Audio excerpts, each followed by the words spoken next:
Tornados, rayos, terremotos. Son fuerzas destructivas a escala épica. Nos inspiran pavor y alimentan nuestra fascinación. Solo unos cuantos se atreven a acercarse, a buscar respuestas y a salvar vidas.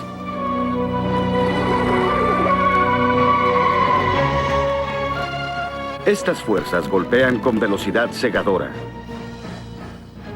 con furia incontrolable y por sorpresa.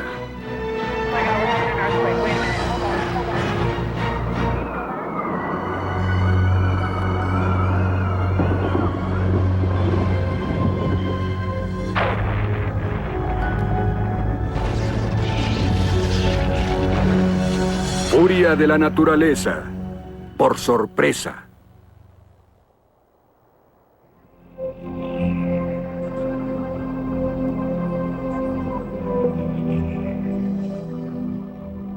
Las fértiles planicies del medio oeste norteamericano, hermosas, tranquilas, son el corazón de un continente. Pero cada primavera y verano, esta tranquilidad se destruye. Sin advertencia, el cielo se oscurece y hierve, creando furiosas tormentas eléctricas y desencadenando los vientos más poderosos de la Tierra. Los tornados pueden golpear en cualquier parte, en cualquier estado y en docenas de países alrededor del mundo. Aquí en el Medio Oeste golpean con pavorosa regularidad. Por eso a esta región se le conoce como el Callejón de los Tornados.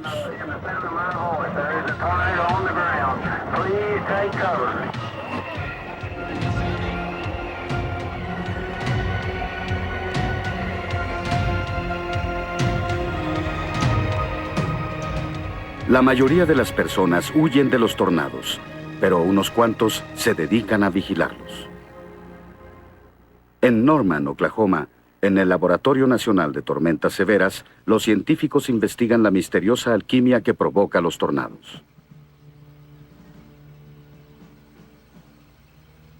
Como parte de un proyecto llamado Vortex, están colocando radares Doppler portátiles, capaces de atisbar dentro de una tormenta asesina.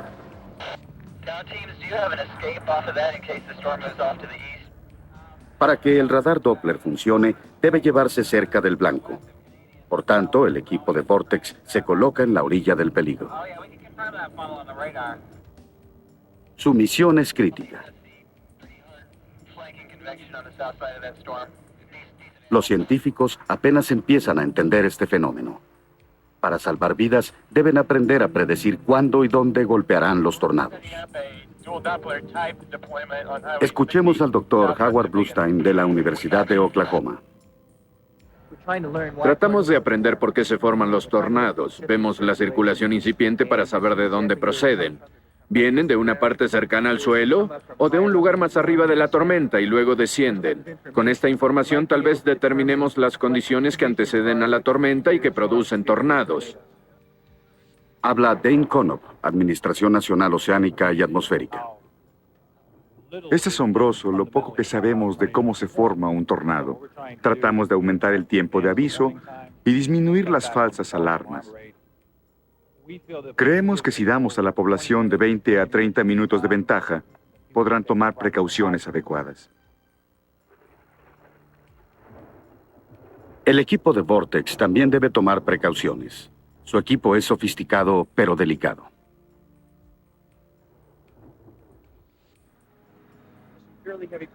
Allá hay una fuerte precipitación y tal vez granizo. Si hay granizo, no sabemos su tamaño. Y no queremos que la antena sea golpeada por granizo grande. Tenemos rotación en la batería. Básicamente viene hacia acá. Está a 60 kilómetros ahora, pero tal vez tengamos que irnos de aquí rápido. Al acercarse una tormenta severa y con la probabilidad de granizo, las cosas pueden empeorar rápidamente. Si vamos a irnos, tiene que ser ahora. El grupo ha obtenido información valiosa de esta tormenta, pero llegó el momento de moverse a un punto más seguro. Tal vez hay un tornado en camino. El granizo es la primera advertencia y ya está empezando a caer. aun cuando una tormenta no produzca un tornado, lleva en sí un grave peligro. Cuando las gotas de lluvia son elevadas por las corrientes ascendentes, se congelan formando bolas de hielo del tamaño de una toronja antes de precipitarse a la tierra en un estruendoso bombardeo. Para algunos, solo es una novedad, una extraña tormenta de nieve a mitad del verano. Pero ya que cada proyectil pesa hasta 400 gramos y cae a una velocidad de 110 kilómetros por hora, una tormenta de granizo puede originar un desastre. El granizo en sí mismo es muy destructor, pero además es la señal de que se aproxima un tornado. Esto es un hecho común aquí en el Callejón de los Tornados. Cuando se acerca un tornado, solo existe un medio de defensa: salir de su camino.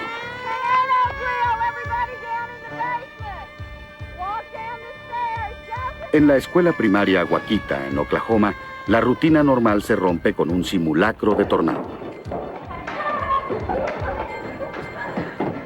Al sonar la sirena, los niños se dirigen a los sótanos. Es la ruta tradicional de escape y aún hoy la mejor. Muy bien, esperemos aquí hasta que avisen que no hay peligro. Es muy bueno que vigilen y nos puedan avisar con tiempo para que podamos traer a los niños aquí abajo. ¿Ustedes en casa tienen lugares a donde ir si el clima empeora? ¿La casa de los vecinos? ¿El sótano? Todos saben a dónde ir, para que no los tome por sorpresa. Por todo el Callejón de los Tornados, las casas están equipadas con un sótano para tormenta. Es poco más que un agujero en la tierra, pero al protegerlos de los objetos arrastrados por el tornado, puede salvarles la vida. Una puerta pesada de acero normalmente defiende de los vientos. Los tornados casi nunca duran más de unos cuantos minutos, por lo que no se requiere de muchas provisiones. Las básicas son agua embotellada, una radio para saber cuándo pasó el peligro y algo para iluminación. Cuando un tornado azota las planicies, un sótano de tormenta puede ser la clave para sobrevivir. Así fue para la familia Crockett de McLean, Texas. Aquí es donde estaba la casa. Es la segunda vez que un tornado la destruye aquí. Esto es lo que quedó. Lo vimos venir, allá donde están esos árboles. Allá estaba la casa, junto a los árboles. Pensábamos que cambiaría de curso, pero no lo hizo. Vino directo aquí, a través de este lugar. Finalmente nos atrapó. Aseguramos la puerta y yo me quedé sosteniéndola. El viento trató de levantarla y luego la casa voló. Se oyó un ruido como un rugido. Luego el cristal rompiéndose por los fuertes vientos. Nosotros estábamos orando. No se podía respirar y por la presión se siente que los tímpanos van a reventar. Creí que no nos salvaríamos.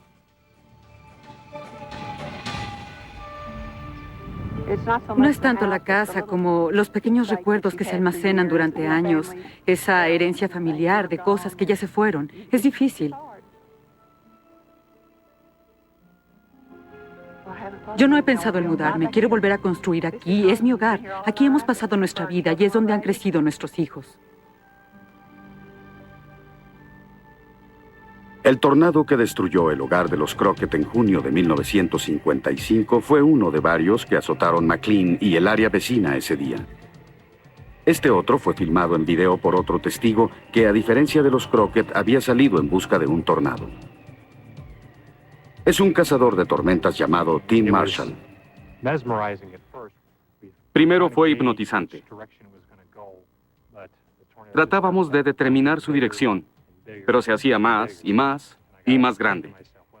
Entonces me puse a pensar, ¿el tornado se hace cada vez más grande o lo veo así porque se acerca? Y fue esto último, el tornado se acercaba. Lo observamos un momento, él nos observó un momento. De pronto se lanzó sobre nosotros y tuvimos que huir. Todo el mundo daba vuelta, todo el cielo giraba sobre nosotros. Y en ese momento nos convertimos en los perseguidos. Yo siento que el tornado es un fenómeno vivo. Parecía saber dónde estábamos. Si nos hubiéramos quedado ahí, hubiéramos estado justo en su camino. Tim y su socio, Carson Eads, son parte de un ejército de cazadores de tormentas que invaden el callejón de los tornados cada primavera. Su camioneta está equipada con lo último en equipo de vigilancia, pero para Tim, un meteorólogo experto, las mejores pistas se encuentran al mirar hacia arriba. El cielo para mí es como un libro que leo a diario. Por ejemplo, ahora me dice que hace mucho calor, está húmedo. Hay vientos del sur, hay nubes bajas, y con la humedad esas nubes serán el combustible para tormentas esta tarde. Para predecir cuándo habrá un tornado se requiere de conocimiento, experiencia y suerte. Lo que ocurre ahora es que hay una inversión seca que sostiene el aire abajo como en una olla de presión. Cuando esta explote, entonces se formará la supercélula de la tormenta. Ahora tenemos como una gran torre que sube. Puedo ver algunos cúmulos de nubes ahí. Vamos en ángulo para interceptar la parte posterior de la tormenta, donde se forman los tornados. Esta se reduce al cortarse por la precipitación de lluvia. Los tornados pueden golpear en cualquier época, pero la estación crítica para perseguir tormentas es al final de la primavera y al principio del verano. Entonces, el callejón de los tornados se convierte en tierra fértil para el desarrollo de fuertes tormentas. Estas se forman por la colisión de lo opuesto. El aire seco y frío que viene del oeste se encuentra con el aire húmedo y caliente del Golfo de México. El aire caliente se eleva para formar una gigantesca tormenta eléctrica llamada supercélula. En la parte baja de la tormenta, los vientos rápidos se encuentran con vientos lentos formando un tubo de aire giratorio. Eso es lo que le da al remolino su forma.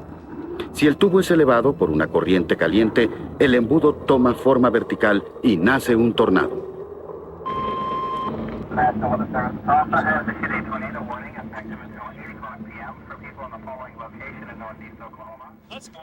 ¡Vamos!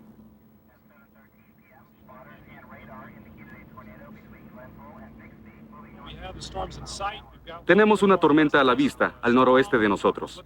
Una fuerte corriente ascendente, es muy aguda, con un corte posterior. Los que persiguen tormentas son parte de una red de aviso que ayuda a salvar vidas. Con el radar Doppler se puede alertar al público con 20 minutos de anticipación a la llegada del tornado, un margen de seguridad crítico. Aún así, la emoción de la persecución es innegable.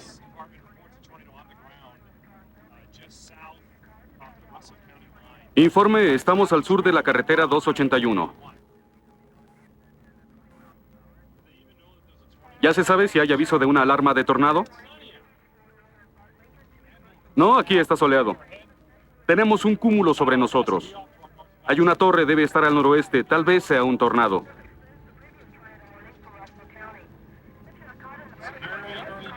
Es muy pronto para afirmarlo. Algo está descendiendo por allá, no puedo confirmarlo. Actualmente, los tornados son detectados tan pronto se forman. Pero en el pasado atacaban por sorpresa, dejando desolación y tragedia a su paso. El gigantesco ciclón que arrasó el centro de Waco, Texas, en 1953, mató a 114 personas y destruyó gran parte de la ciudad. El gran tornado de Dallas de 1957 fue el primero en ser filmado exhaustivamente.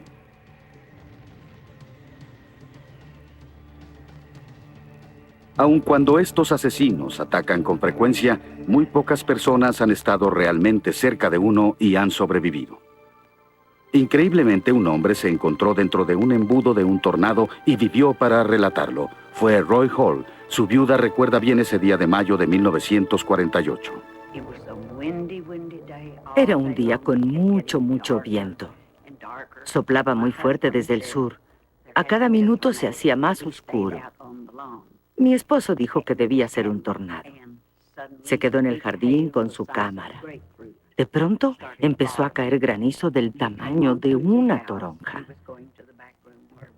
Él se dirigía a la habitación trasera y de pronto fue golpeado. Estaba tirado sobre la espalda cuando de pronto la casa se elevó y él pudo ver directo al ojo del tornado.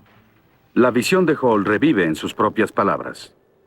Vi algo ondulante que se acercaba desde arriba. Era la parte baja del embudo y yo estaba viendo el interior. El embudo se extendía más de 300 metros, giraba y se doblaba.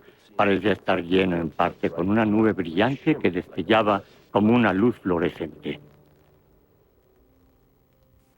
Milagrosamente, Roy Hall y su familia sobrevivieron a su encuentro con un tornado.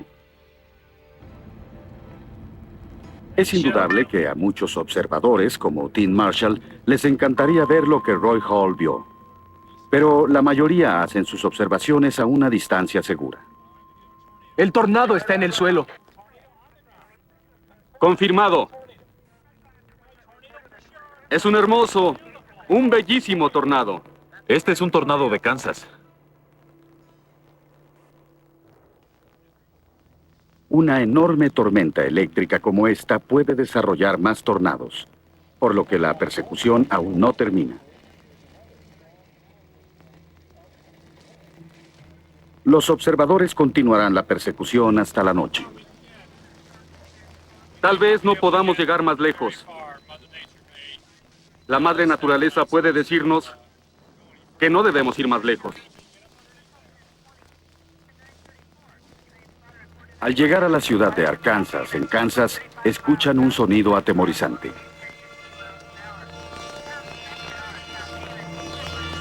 La advertencia común de una sirena de tornado.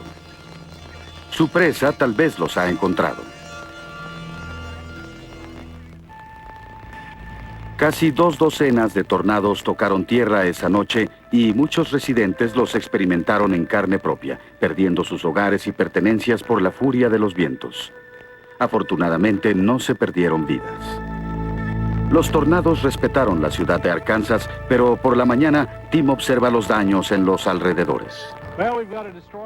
Aquí hay una casa destruida. Aquí el granero quedó destruido.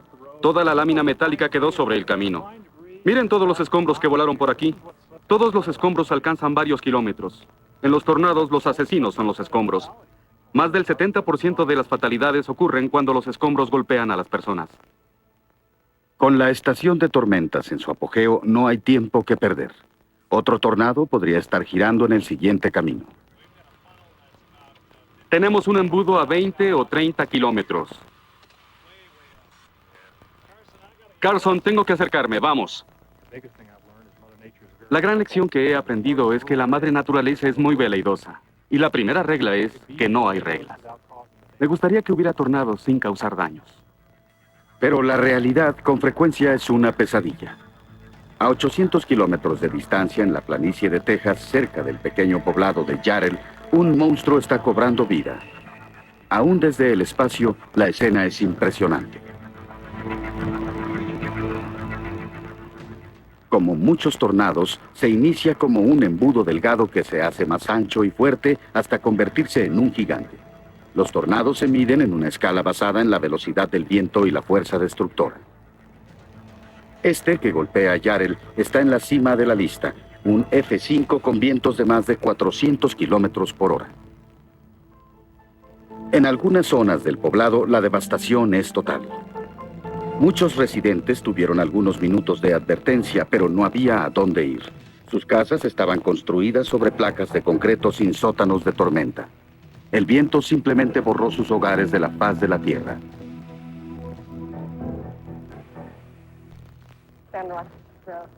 Se acercó como un ferrocarril. Se veía una nube negra que giraba. Había muchos escombros y parecía que nosotros estábamos en el límite exterior. Había mucho viento, granizo y lluvia. Y había muchos escombros volando. Tenemos suerte de estar vivos. Cuando estábamos en la alacena me asusté, pero me asustó más cuando salimos y vi toda la devastación. Jamás vi algo tan devastador en mi vida. Las familias afectadas fueron severamente dañadas. Van a requerir ayuda. No hay peor cosa que lo que sufrieron estas familias. Es el peor desastre. No solo dañó propiedades, como ocurre en otros desastres, también devastadores para las familias. En este hay algunos familiares muertos, muchas personas heridas. Y aún se busca en el área. Es un área enorme la que se debe cubrir. En el refugio de la Cruz Roja, el tablero de boletines se convierte en un eslabón vital. Para muchos es la única forma de contacto con sus seres queridos o la forma de determinar si aún están con vida.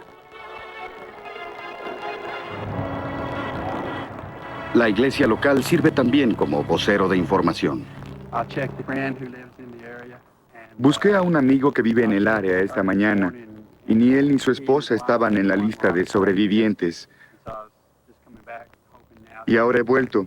Espero que ya estén en la lista. Quiero averiguar si están bien.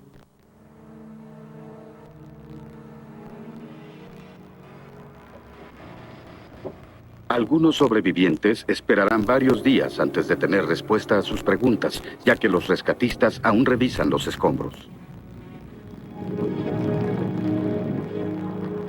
Entretanto, para otros, la espera terminó.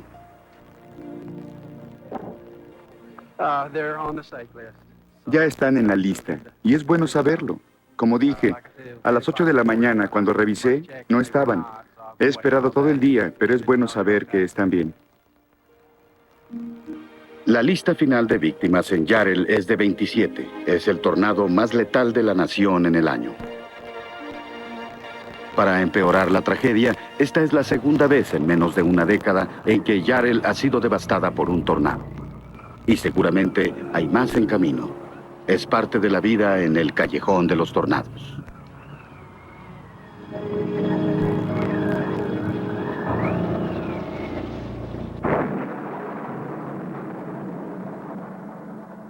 Los tornados son terribles, pero existe otro peligro que puede descender de una tormenta, y es aún más letal: los relámpagos. Nos aterra y nos fascina. Es uno de los fenómenos más espectaculares de la naturaleza y uno de los menos entendidos. Sin embargo, sabemos una cosa: cuando el relámpago golpea, el resultado puede ser catastrófico. Sentí como si metiera la mano en una toma de corriente y la dejara ahí en lugar de retirarla. Busqué a mi alrededor y vi a mi amigo como a 5 metros de donde estaba. Pude ver que estaba muerto.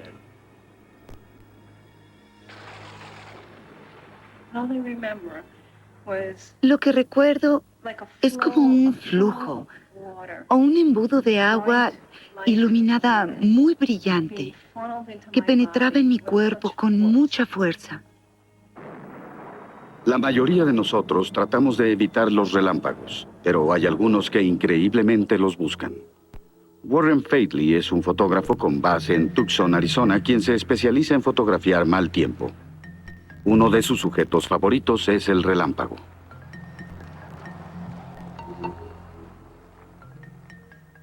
Lo agradable ahora es que es casi la hora del día que llamamos luz bella.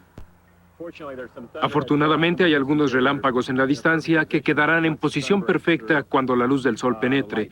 Cuando se reduzca más la luz podré fotografiarlos. Esta noche las condiciones son buenas. Si continúan así, espero tomar buenas fotografías. La pregunta que más me hacen es ¿por qué hago esto?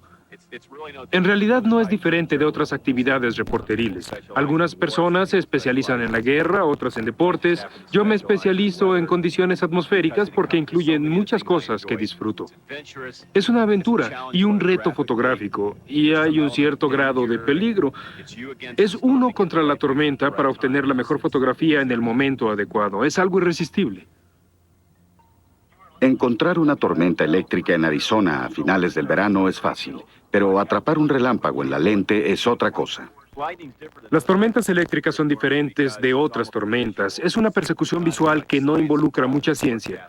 Lo que se hace es salir ya avanzada la tarde, buscando la tormenta adecuada en el momento adecuado y estar en posición para fotografiarla antes que se ponga el sol. En ocasiones, Warren necesita algo de ayuda para localizar a su presa. ¿Servicio de datos Geomet, habla John?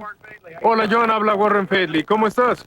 Entiendo que hay una tormenta al suroeste de nosotros. Quisiera ir contigo para observarla. Claro que sí, te esperamos. Este es el hogar de la Red Nacional de Detección de Relámpagos. En este edificio, ingenieros y científicos se dedican a la búsqueda de relámpagos y tienen el equipo y la experiencia para saber exactamente dónde se localizan en cualquier momento. Un sistema nacional de sensores envía la información por satélite hasta las computadoras que lo convierten en imagen en segundos.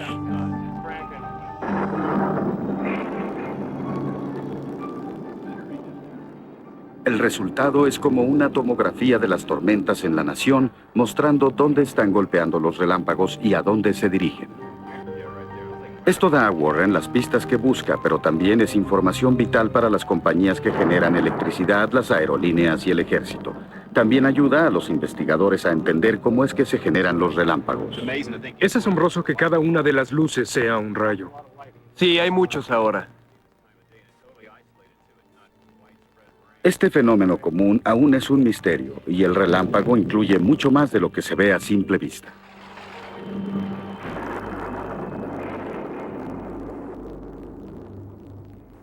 Durante una tormenta se acumulan cargas eléctricas de signo opuesto en las nubes y en la Tierra. Para liberar la carga negativa de las nubes, se forma un canal a través del aire para la descarga eléctrica. Cerca de la Tierra, esta atrae las cargas positivas de los objetos más altos. Al cerrarse el circuito, se crea un relámpago ascendente. Hay más descargas que se mueven hacia arriba y hacia abajo en el mismo canal, pero ocurren tan rápido que nuestros ojos ven solo un destello brillante. Ese destello puede tener 16 kilómetros de longitud y calentar el aire en un área angosta hasta 50.000 grados Fahrenheit, 5 veces más que la temperatura en la superficie del Sol. Está desarrollando algunos relámpagos. Es un evento increíblemente poderoso que ocurre alrededor del mundo 100 veces por segundo. La Red Nacional de Detección de Relámpagos solo detecta a los ocurridos en los Estados Unidos de América, 20 millones cada año. Todo esto en la última hora.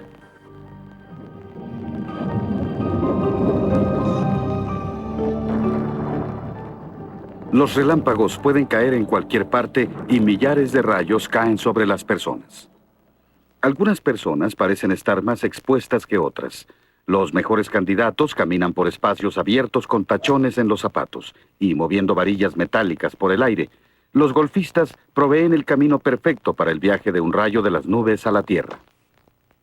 Por tanto, no es sorprendente que sean víctimas con cierta regularidad. Una de ellas es Gary Shaw. Empezamos a jugar en el hoyo 1 y estaba muy bien. Para el hoyo 2 y el 3 empezó a llover un poco. Luego mejoró, por lo que continuamos. Cuando llegamos al hoyo 5, estaba diluviando, así que corrimos hacia un árbol. Y mi amigo dijo, este no es el mejor lugar para quedarnos, no debemos quedarnos aquí. Y eso es lo último que recuerdo. El rayo cayó en el árbol y después brincó del árbol a nosotros. Lo sentí en mi cabeza, luego pasó por todo mi cuerpo y salió por los tachones de mis zapatos. Vi a mi amigo y solo con verlo supe que estaba muerto. En los Estados Unidos de América, los rayos matan a unas 100 personas cada año, pero 2 de cada 3 víctimas de un rayo sobreviven, aunque sus vidas jamás vuelvan a ser las mismas. Ahora, cuando escucho una tormenta, me siento muy aprensivo. Cierro las puertas de la casa, cierro las cortinas y me siento más seguro, pero no a salvo. No solo jugando golf se es víctima de un rayo, y en ocasiones no solo estando a la intemperie. Steve Marshburn trabajaba dentro de un banco cuando fue víctima de un rayo que apareció de la nada. Era un día soleado, un día precioso. Estaba en mi trabajo, cerca de la ventana del autobanco. De pronto escuché el rayo, entró a través de la bocina y me golpeó en la espina. De inmediato empecé a tener severos dolores de cabeza, problemas de memoria, y en mi caso, eso duró como 15 años. Los sobrevivientes de un rayo llevan las huellas del trauma en sus cuerpos el resto de sus días. Pero hay personas que tratan deliberadamente de bajar un rayo del cielo. Estamos armados y listos. Con mi cuenta disparamos. Negativo 7, negativo 7.5. 3, 2, 1, ¡fuego!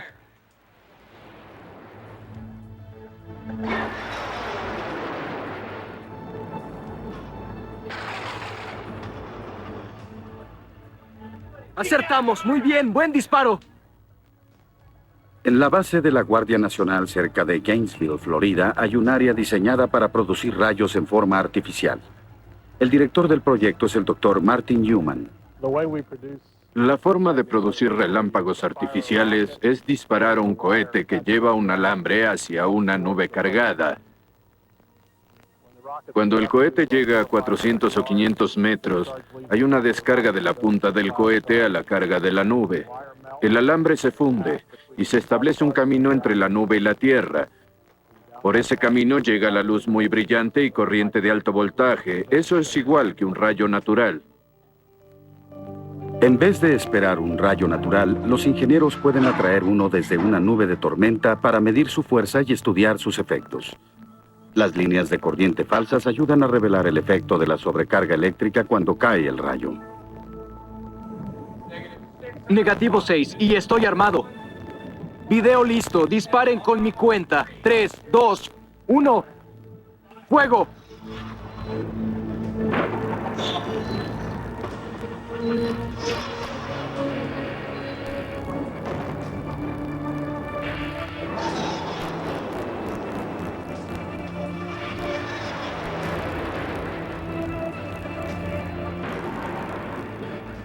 ¿Funcionó todo? ¿Funcionó?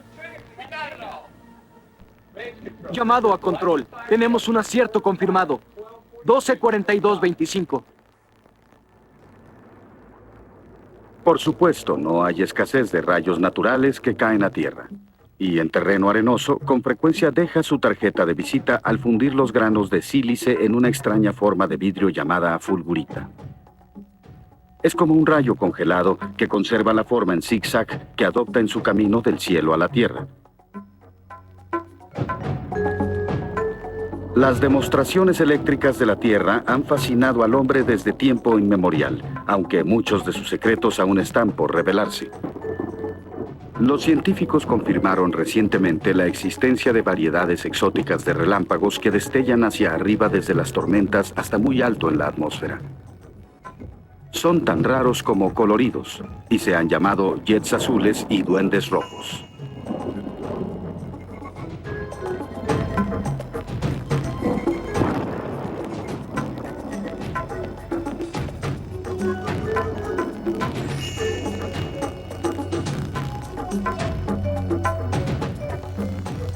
La forma más extraña de relámpagos sigue siendo un misterio total. Hay muchos testimonios de centellas a través de la historia, pero ninguna prueba científica. Estas esferas luminosas, se dice, que deambulan de un lado a otro o corren a través de la Tierra, también han entrado a las casas por espacios tan pequeños como el ojo de una cerradura. Hay quien dice que estos relámpagos esféricos son atraídos por los seres vivos y que en ocasiones han perseguido a la gente. Su duración puede ser tan corta como unos segundos o tan larga como un minuto, y se informa con frecuencia que desaparecen con una pequeña explosión. La mayoría de nosotros jamás verá estas formas exóticas de relámpagos, pero aún la variedad común produce un despliegue asombroso. De regreso en Tucson, Warren Faidley aún busca el relámpago perfecto. Ahora estamos saliendo de la ciudad. Si mi evaluación es correcta, llegaremos cuando el sol se esté poniendo. Si todo sale bien, ahí haré las fotografías. Hay varias tormentas a nuestro alrededor, pero la mayor actividad está hacia el sur, y debo evaluar si empezará al ocaso. Es difícil decirlo, hay ocasiones en que una pequeña tormenta explota justo al ponerse el sol. Trato de estar lo más seguro posible, porque siempre hay rayos que pueden viajar 15 o 20 kilómetros fuera del centro de la tormenta, y ese es el peligro grave.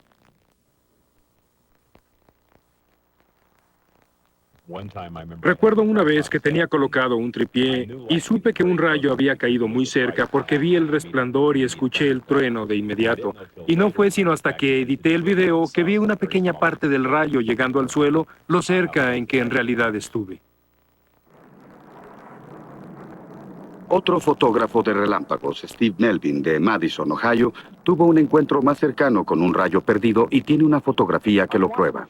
Estaba observando la tormenta y de pronto había ese sentimiento en el aire de que algo pasaba. El vello de mis brazos se erizó y luego también mi cabello. Traté de tirarme al piso y no pude moverme.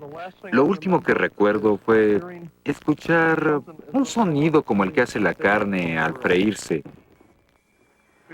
Y pensé, este es el final, estoy muerto. Tomé la cámara y todo el frente de la cámara se había fundido y el metal escurría sobre el tripié. La última fotografía que tomó esa cámara mostró un rayo que llegó a tierra y había como la silueta de una persona y luego el rayo siguió hasta la tierra. La fotografía es etérea por naturaleza. La envié por todo el mundo a los expertos en relámpagos y nadie ha podido decirme exactamente lo que es. Yo no vi el rayo que tomó la cámara y no escuché el trueno. Es como si hubiera estado en la cámara de compresión. No se ve ni se escucha nada. Así que el rayo que puede matarlo es el que no se ve. La tormenta puede estar a 25 kilómetros, pero uno nunca sabe. Warren está consciente del riesgo involucrado, así que usa un lente de largo alcance y mantiene vigilado el cielo. Es exactamente lo que busco. Veo la caída de la lluvia, puedo ver los relámpagos aunque hay mucha luz. Es una estructura sólida, voy a observarla mejor. Si las condiciones no cambian, habrá fiesta esta noche. Se ve perfecta para esta hora del día. En 45 minutos más empezaré a fotografiar.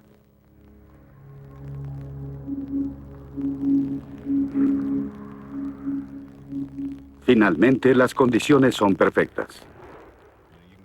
Se puede subir a una colina, ver los relámpagos y escuchar a la gente que hace exclamaciones por el espectáculo. Lo que yo hago es congelar ese momento en el tiempo. Capturar algo que es tan poderoso, brillante y elusivo. Es como la cacería. Los relámpagos son los trofeos.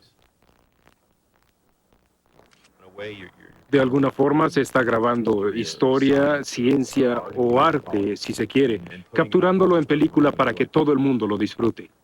Pero la recompensa más grande al fotografiar relámpagos es capturar algo que de otra forma se hubiera perdido para siempre. Conservado en película, el relámpago ciertamente posee una belleza aterradora.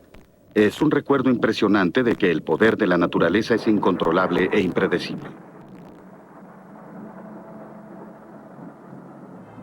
El relámpago y el rayo que bajan del cielo tienen una contraparte subterránea, el hundimiento, un colapso súbito de tierra que puede tragar calles y casas sin razón o ritmo aparente. Los hundimientos son creados por el hombre. Las fuertes lluvias o los arroyos subterráneos se filtran a través de capas de piedra caliza disolviéndola. Si la frágil costra se rompe, el resultado es parecido al cráter de una bomba. De Japón a Ucrania y a los Estados Unidos, los hundimientos pueden ocurrir donde quiera que la tierra sea porosa o exista agua en movimiento. Son otro recordatorio de que nuestro mundo no es tan estable o predecible como nos gustaría pensar. Pero los hundimientos palidecen en comparación con el mayor desastre natural de todos, el terremoto. Parece un día normal en Los Ángeles, si algún día puede ser normal en esta ciudad de sueños. Pero hoy es diferente. El sueño está por convertirse en una pesadilla.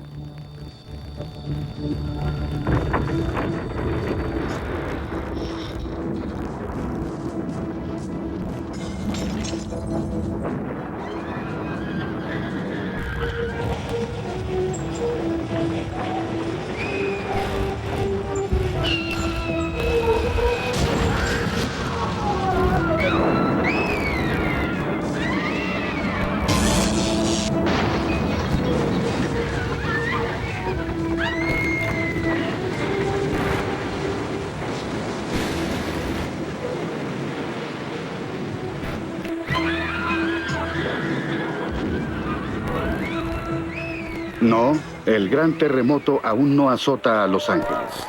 Esta fue solo una ilusión, un juego en un parque de diversiones. En los estudios Universal de Hollywood hay un gran terremoto como reloj 100 veces al día. Pero esta es área de terremotos. De hecho, el edificio que alberga esta simulación está diseñado para resistir uno de verdad. Un terremoto verdadero no sigue un horario y ataca por sorpresa. A través de la historia han habido terremotos devastadores una y otra vez, y su gran furia se ha sentido en algunas de las ciudades más grandes del mundo. En 1906, la pujante ciudad de San Francisco fue arrasada por un temblor masivo. Mucho de lo que quedó en pie fue consumido por los incendios que se provocaron.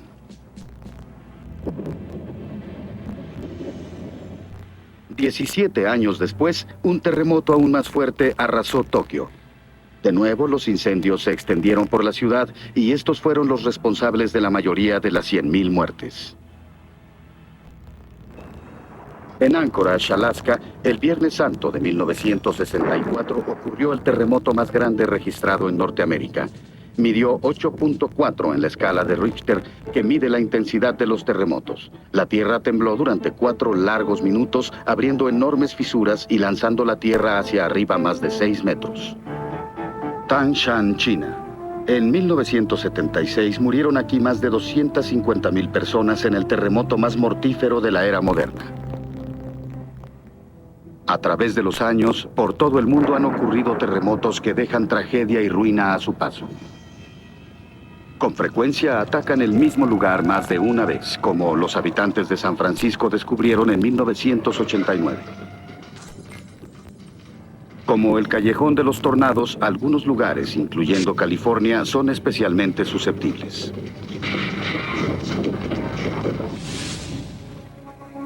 Las causas se encuentran en la estructura de nuestro planeta. La corteza terrestre es como un cascarón de huevo fracturado compuesto de casi 2 docenas de placas que flotan sobre un centro fundido. Estas placas chocan, se separan y se friccionan constantemente. Normalmente el movimiento es lento y constante, pero las orillas pueden montarse ocasionando un aumento de presión. Cuando hay un reacomodo, se liberan cantidades masivas de energía. Eso es un terremoto. Y esto es lo que ocasiona. En enero de 1994, cuando un terremoto sacudió Northridge en Los Ángeles, las carreteras principales se colapsaron. Se iniciaron los incendios que convirtieron a los edificios en escombros retorcidos. Partes de la ciudad fueron despedazadas en segundos y con ellas las vidas de sus habitantes. Sus hogares fueron destruidos y sus seres queridos desaparecieron o quedaron sepultados en las ruinas. Afortunadamente, un grupo seleccionado de especialistas estaba preparado para enfrentar las consecuencias. Estos héroes del desastre son miembros de una unidad especial del Departamento de Bomberos de Los Ángeles llamados USAR, que en inglés significa Búsqueda y Rescate Urbano. Hay grupos similares en el mundo, pero el USAR del Condado de Los Ángeles tal vez sea el mejor. Su misión es localizar y liberar a las víctimas atrapadas. Su arma secreta es el entrenamiento en un curso agotador llamado el triturador. Su meta es efectuar los ejercicios en la forma más realista. Los participantes maniobran a través de un paisaje urbano simulado, enfrentando los efectos clásicos de un terremoto.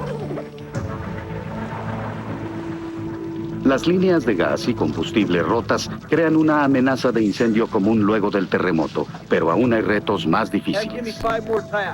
La localización de víctimas atrapadas bajo edificios colapsados requiere de habilidad y equipo de alta tecnología, como la cámara de búsqueda.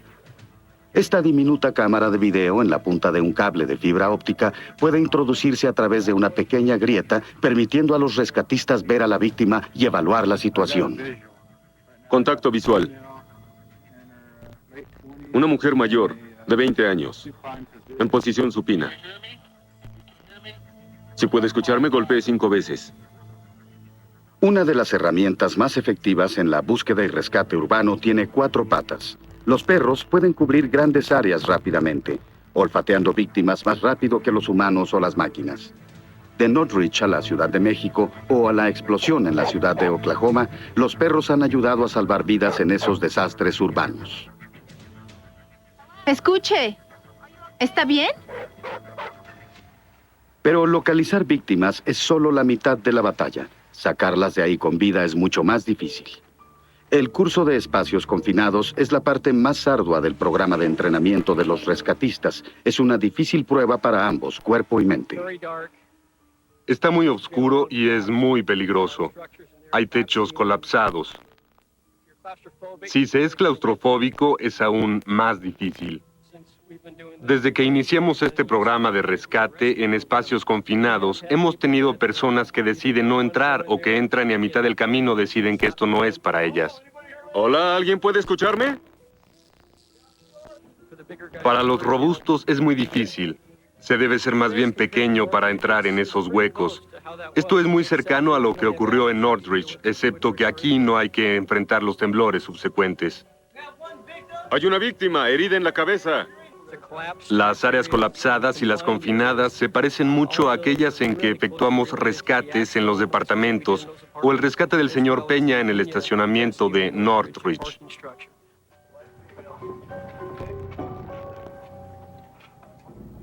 Cuando el terremoto de Northridge azotó Los Ángeles en 1994, un hombre llamado Salvador Peña quedó atrapado en un estacionamiento colapsado durante más de 8 horas, mientras el grupo de USAR luchaba para liberarlo. Lo que me preocupó de inmediato fue el peligro a nuestra seguridad, las amenazas que existían, los pilares de concreto sin soporte que podían herir a los bomberos.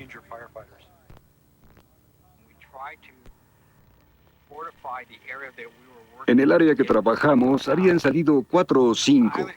A mí me preocupaba saber si nosotros podríamos salir o quedaríamos atrapados. Estábamos directamente abajo de donde él se encontraba. Cruzamos los dedos esperando que ya no hubieran más réplicas del terremoto. Mientras la tierra continuaba temblando con las réplicas, el grupo de rescate trabajaba dentro de los escombros. Lo más preocupante después de una réplica es que el espacio donde uno se encuentra quede del mismo tamaño. Es muy preocupante pensar que todo se pueda derrumbar.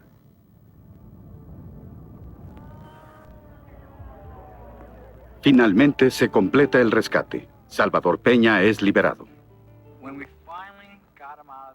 Cuando lo sacamos finalmente fue como si hubiéramos ganado algún campeonato. Vencimos todos los obstáculos en contra.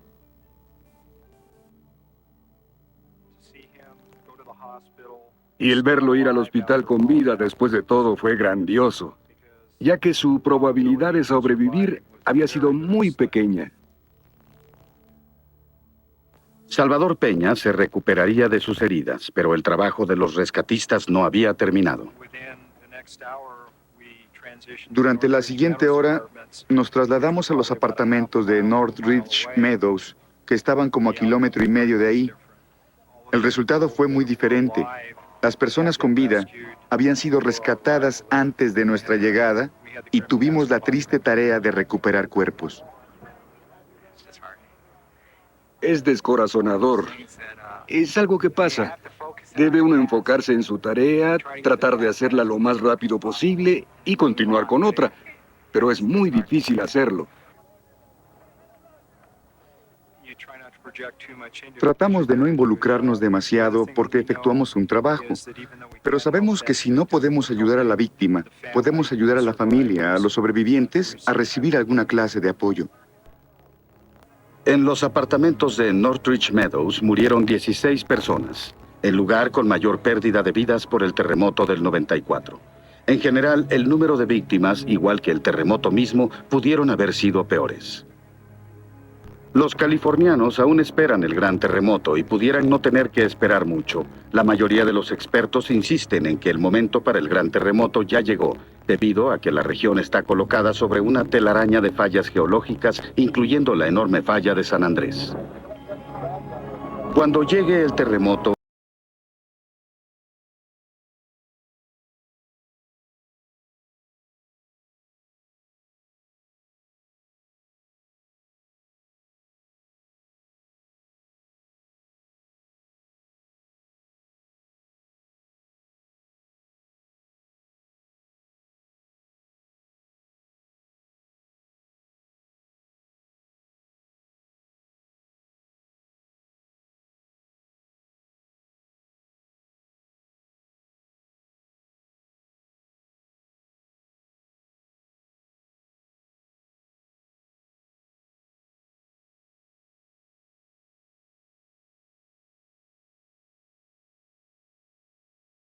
Vecindarios residenciales construidos sin refuerzos adecuados fueron los más dañados. Cientos de personas quedaron sepultadas en los escombros.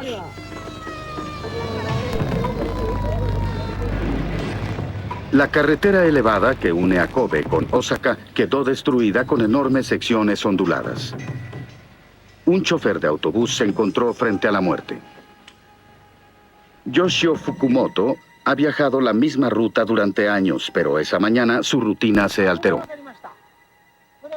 Supe de inmediato que se trataba de un terremoto. Primero, el autobús empezó a moverse de lado a lado. Luego, la carretera empezó a serpentear. Fue igual a lo que uno ve en las películas. Después de eso, ya no podía pensar. Lo único que hice fue seguir presionando el pedal del freno.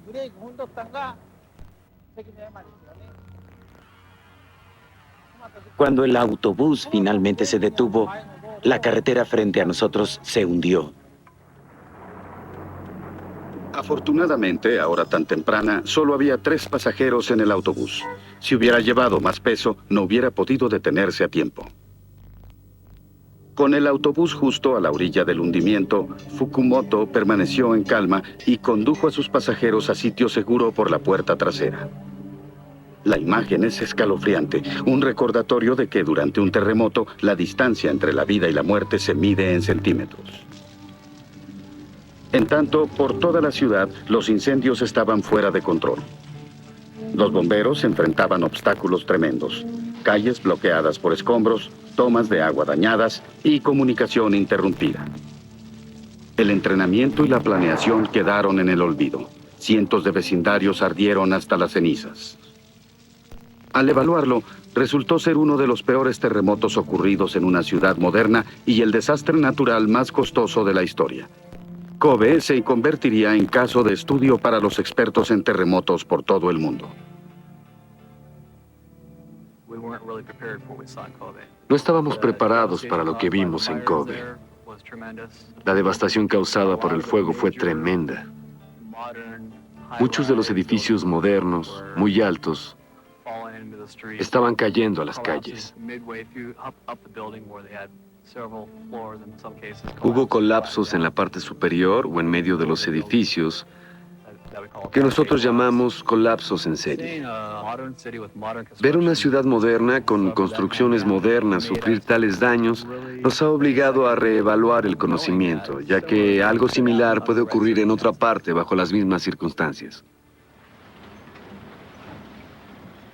Casi 50.000 personas murieron en Kobe. 250.000 edificios fueron destruidos o dañados. Solo el retiro de los escombros tomaría años. La escala de la devastación fue peor que en Los Ángeles el año anterior. A pesar de que los japoneses, conscientes de los terremotos, diseñaron muchos de los edificios nuevos de Kobe teniendo en cuenta la posibilidad de sismos. Muchos de los residentes que quedaron sin hogar aún se encuentran en albergues temporales esperando la decisión de las autoridades sobre dónde y cómo reconstruirán su ciudad. Tal vez lleve más tiempo el restaurar la confianza de los habitantes. Es difícil recuperar el sentido de la normalidad cuando los lugares familiares han sido reducidos a escombros.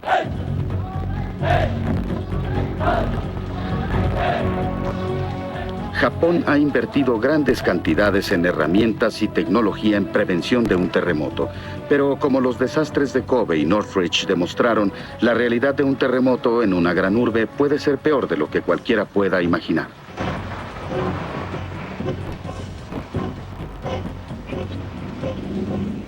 La población de Japón y California está acostumbrada a los terremotos y se prepara para lo inevitable. Pero la mayoría de las grandes ciudades del mundo permanecen totalmente impreparadas y varias están en riesgo. Muy pocos saben que aún Nueva York se encuentra sobre no una, sino varias fallas geológicas. Con su gran densidad de torres de acero y cristal y su infraestructura, aún un sismo moderado podría producir un desastre de proporciones sin precedente. Solo podemos especular en lo que podría ocurrir. El transporte, las comunicaciones y los servicios de emergencia quedarían paralizados. las víctimas aumentarían al desvanecerse la habilidad de la ciudad para auxiliarlas. Al colapsarse los puentes, túneles y carreteras, Manhattan quedaría aislado del resto del mundo. Las torres del World Trade Center y la mayoría del distrito financiero se colapsarían e incendiarían con el movimiento del subsuelo poroso. El número de muertes sería increíble y el costo incalculable. Nueva York, como centro financiero, cultural y de población, dejaría de existir.